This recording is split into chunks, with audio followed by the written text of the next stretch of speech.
အားလုံးပဲမင်္ဂလာပါရှင်မိသားရဲ့ Cookie Channel လေးကနေကြိုဆိုလိုက်ပါရရှင်ဒီနေ့မှာတော့ဒေါ်လာပြီးနေ့မှာကျင်းပါတယ်ကျမတို့မျိုးလေးရဲ့မိုးပေါင်းခွဲစီကိုရောက်ရှိခဲ့ပါရရှင်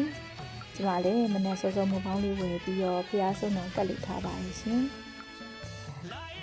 မိုးပေါင်းပပူလေးကိုပဲစီဆန်းပြီးတော့ကောင်းရင်းနာအီလေးရင်စတော်ဘဲရဲ့စိတ်နဲ့အရာပိုင်းပေါင်းပြီးစားရတာလေဆောင်းရံမှုတက်လေးတစ်ခုပေါ့ရှင်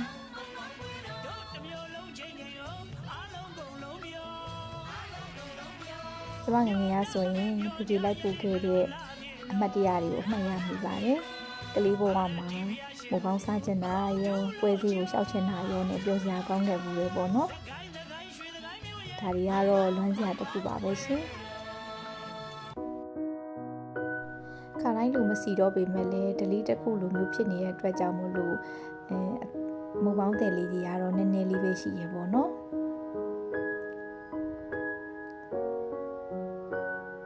မိုးပေါင်းဝဲချစ်ပါတယ်ငါတကြီးဖျားကလည်းငနေကြောင်းမို့လို့ပြုတ်ကြထားတာကြောင့်မို့လို့လဲလွမ်းစရာကြီးတစ်ခုလိုဖြစ်နေရပါပဲရှင်။နောက်ခါသိရင်ဒေါ်လာပြီးနေရဲ့မိုးပေါင်းပွဲလေးကိုလာရောက်ကြဖို့ဖိတ်ခေါ်ပါရင်နော်။အားလုံးကျေးဇူးတင်ပါတယ်ရှင်။